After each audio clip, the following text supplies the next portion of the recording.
Welcome to Aging Insights. I'm Melissa Chalker, Deputy Director of the New Jersey Foundation for Aging. The Foundation's mission is to enable seniors to live with independence and dignity in their communities. Aging Insights is produced by the New Jersey Foundation for Aging to provide information and resources to boomers, seniors, and caregivers. The primary focus being to share important information and connect people to community-based programs. Today we're going to talk about art programs. Whether it's the act of making art yourself or just taking in some arts entertainment, there are various benefits for everyone, including older adults. Here to tell us more are Arimsey Smith, Director of Arts Education at Arts Unbound, and Reva Farenback-Brateman, Geriatric Case Manager at Jewish Family and Children's Service of Southern New Jersey. Thank you so much for being with me, both of you. I'm really excited to have you both here. And Arimsey, I am going to start with you, and if you could tell us a little bit about what Arts Unbound is. Absolutely. Arts Unbound is a nonprofit organization dedicated to the artistic achievement of people with disabilities, developmental disabilities, and physical disabilities. Mm-hmm. And we also work with seniors. Mm-hmm. We provide one-on-one instruction for our students, and we also provide group lessons for seniors and school groups. Mm-hmm. And where are you located? What's your service area? We are located in Orange. Okay. That is our main hub. Mm-hmm. We are now partnering with other organizations in New Milford, mm-hmm. And other places in Bergen County and also Essex County to provide additional services for people with disabilities. That's great. And so you mentioned some senior-specific programs. One of those is the Arts Ambassador Program, which is something we'd like you to talk a little bit more about today, if you could tell us what that is. Absolutely. That is a project that I developed, and it's kind of one of my pet projects. Mm-hmm. It's the Elder Arts Ambassadors Program. Mm-hmm. And the Elder Arts Ambassadors Program was really grew out of the need to help seniors with social isolation, mm-hmm. Build skills and confidence through the arts. Mm-hmm. The Arts Ambassadors Program, what we do is that we recruit seniors to participate in training, 9 mm-hmm. months of arts training, mm-hmm. in the foundational arts or the fine arts. Mm-hmm. They're taught by professional teaching artists. And they go through the training after 9 months, and then after 9 months, they go into their communities, mm-hmm. and they teach their peers, the seniors, mm-hmm. So that they have that peer-to-peer interaction, mm-hmm. And also for the seniors to see that, yes, they can also be in a leadership position, mm-hmm. or in a position where they can be creative. Yeah, this is a really fascinating, and I can't wait for you to dive in and tell us even more of the details about this. But I also, what you said, you've created this program, so it's a unique to your organization. It's kind of happening there in that area. And how is it funded? Where did that? The program is funded through the Grotto Fund for Senior Care. Mm-hmm. They have been very generous, mm-hmm. With Arts Unbound, and mm-hmm. particularly around programming for seniors. Mm-hmm. And this particular program grew out of another initiative that we had where we were working with individual seniors, mm-hmm. in their homes and mm-hmm. doing the same type of like skill building, mm-hmm. and confidence building. Mm-hmm. We saw a connection there with the ambassador program that, mm-hmm. a lot of these seniors were, leaders in their own right, mm-hmm. and that we wanted to, pull them together so mm-hmm. that they're working as a cohort, right. to eventually teach. As you said, one of the primary goals is addressing social isolation. Yes. Isolation. So getting people out of their homes, mm-hmm. and into group activity is a great way to do it. So I want to make sure we're clear in the distinction that there are two groups of seniors here. There's a group of seniors who are trained as instructors. They're people who are teaching the art, and then there are seniors who come and participate in those art classes. Absolutely. Led by their peers. Yes. So tell me a little bit about how how the senior instructors, are they the ambassadors? Yes, they are the ambassadors. How are the ambassadors selected or recruited, and how does that come about? The ambassadors are selected and recruited through our kind of internal resources, mm-hmm. through our teaching artists or instructors, Some of the ambassadors came via recommendation by me because I work with senior groups, and you know, you see like this evolution when you're working with a particular group over a course of weeks or months. Who is a leader? Who's an informal leader? Who's a formal leader?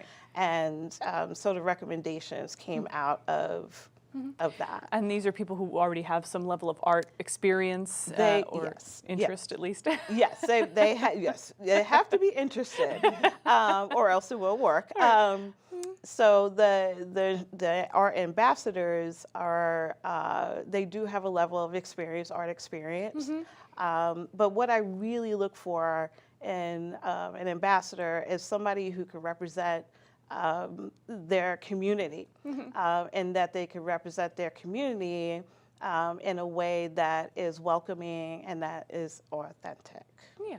And so then they go through this training process. Remind me, I think you said in the beginning, but I forgot, how long is the training for the ambassadors? The training process is 9 months. 9 months. And this is with a professional arts instructor that does that. Professional art instructor. We broke it out in 4 phases. So we build them up through drawing, learning the basics of art and design, and then we kind of go into like painting and collage and sculpture, self-sculpture. So we kind of move up the ladder in terms of skill building. And so there is no one arts discipline or medium that's focused on it. They learn a variety They of learn things. a variety, yes.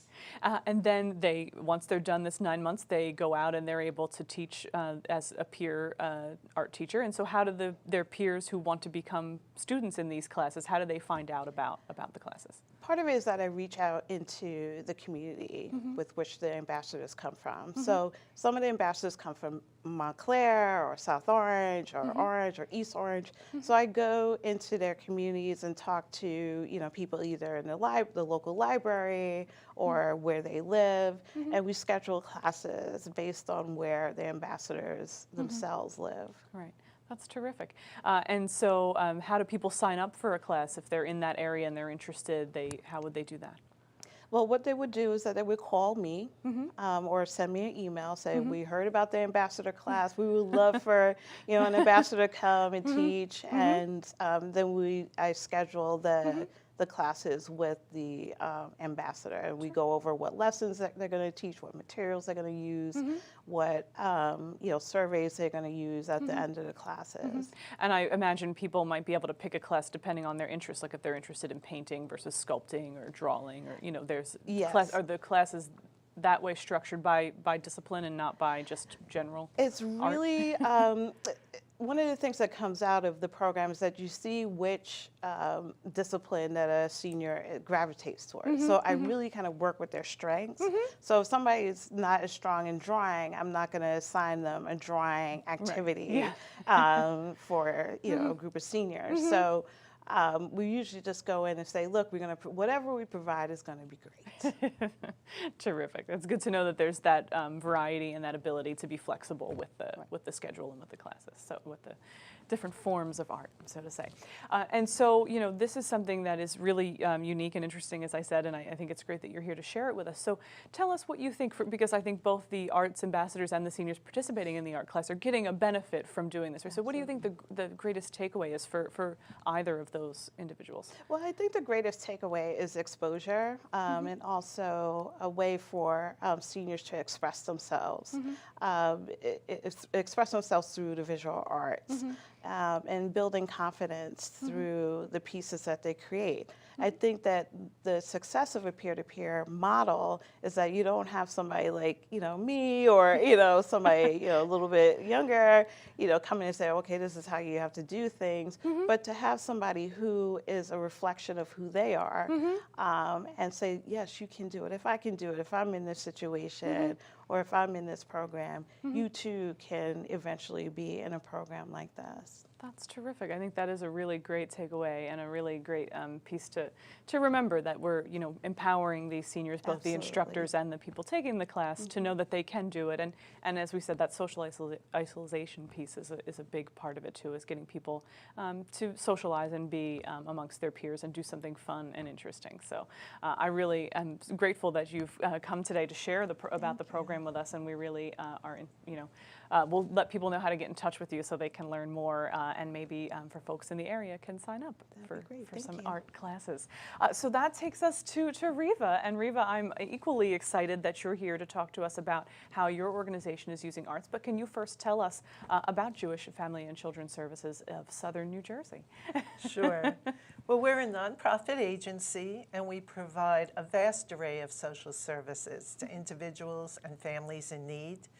We have a senior services department, special needs, family assistance, and counseling, which just barely touches the iceberg of what we do. It's a very large organization. Yeah, but we serve people of all ages, faiths, sexual orientations, and economic backgrounds in Camden, Burlington, and Gloucester counties, and then Holocaust survivors down in Vineland. Right.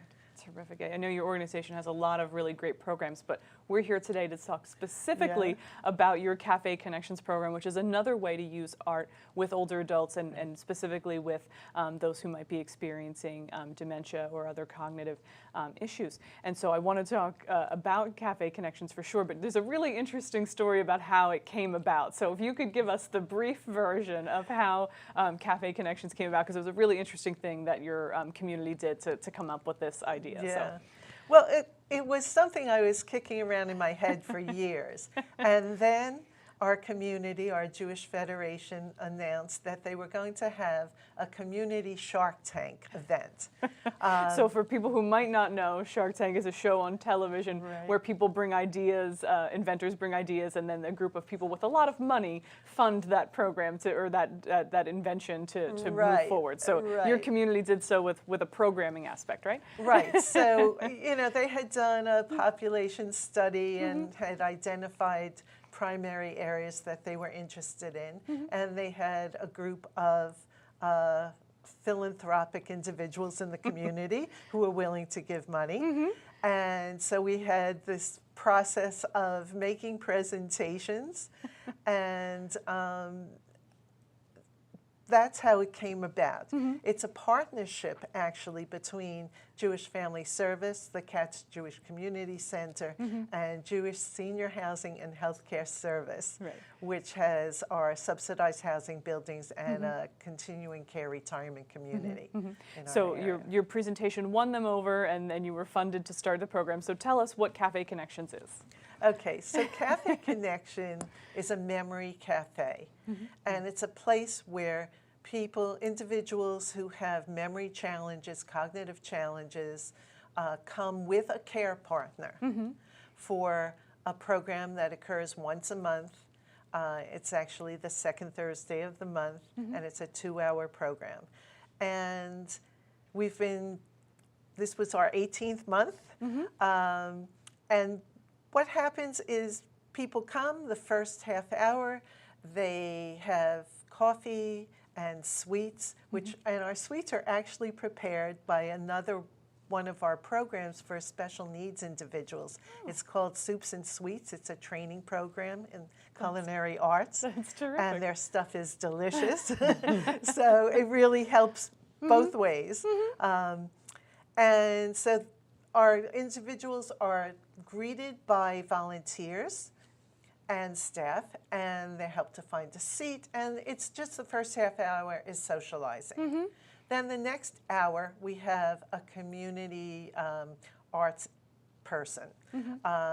It could be music, it could be dancing, it could be horticulture, different kinds of crafts or clay, pottery, all kinds of things. We even had a laughter program, which on the face of it sounded odd, but it was so much fun. I bet it was. You can't be depressed if you're going around going, ha, ha, ha, ha, you know, and it helps the core. It actually is an exercise. And then the last half hour, there's more time for socializing.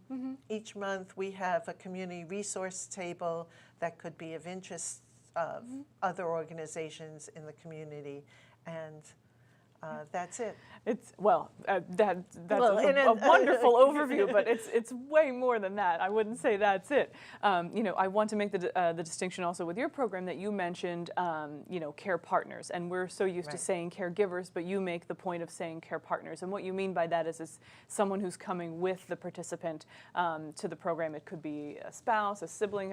You describe to us, those relationships. Right. So I'd say primarily it's spouses, but we have adult children, we have siblings, we have friends, and then some paid caregivers, sometimes who are coming with the spouse as well. Right. But it's not just somebody who's a caregiver.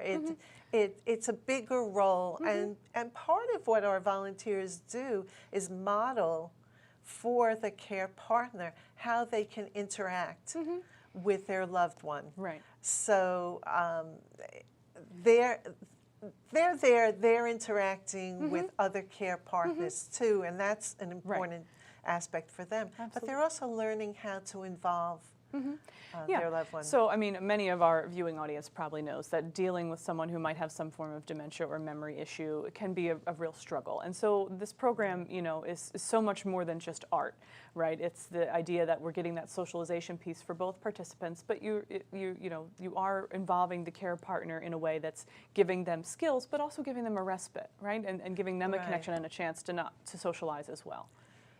And holding it in the community center.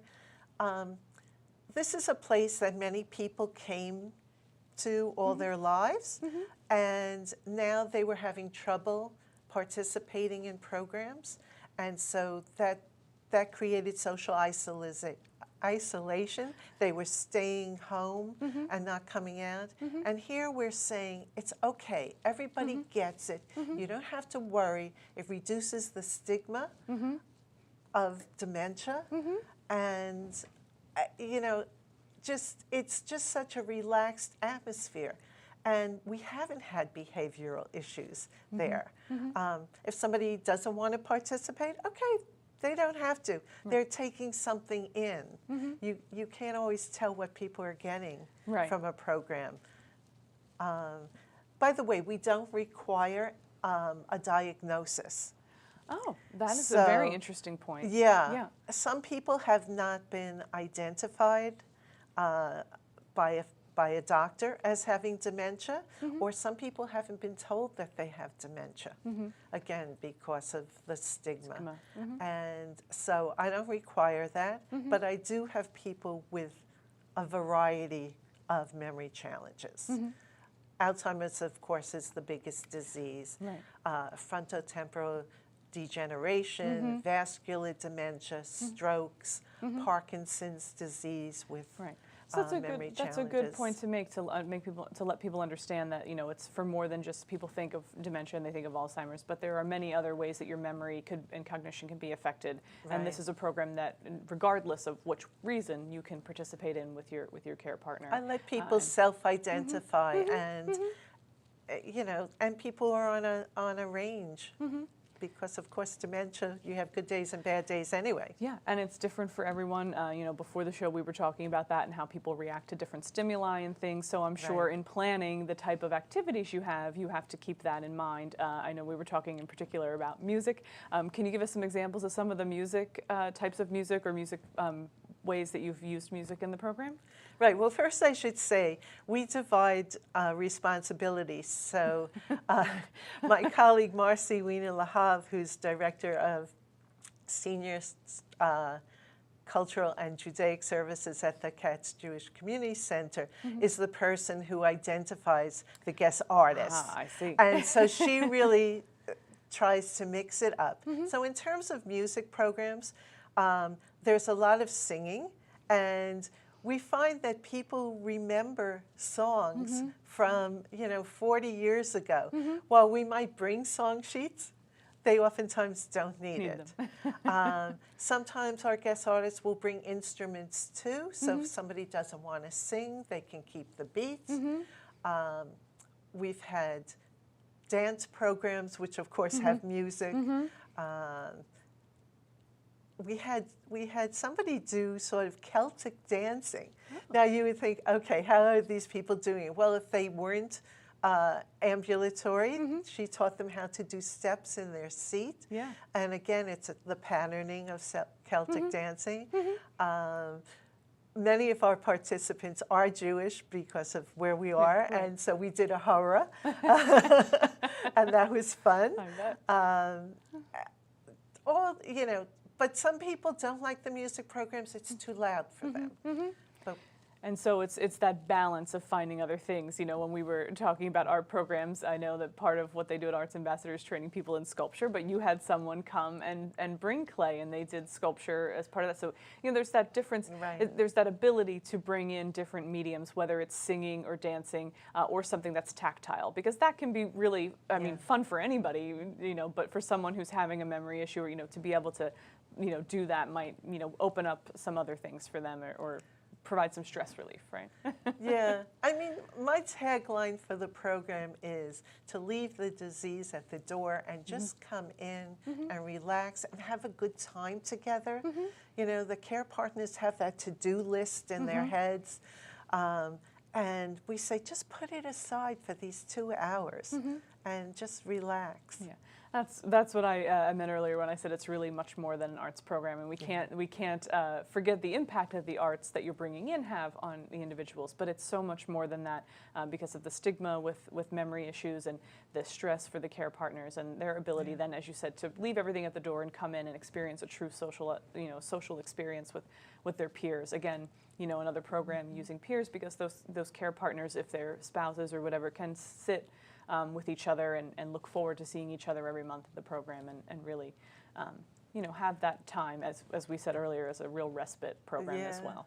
So I think that's a terrific way to utilize the program. So I really thank you both for sharing so much of this great information. Before we leave each other, though, are there last thoughts that you have about the importance of art in the community, or how other organizations could be utilizing programs like yours to really bring in the senior population?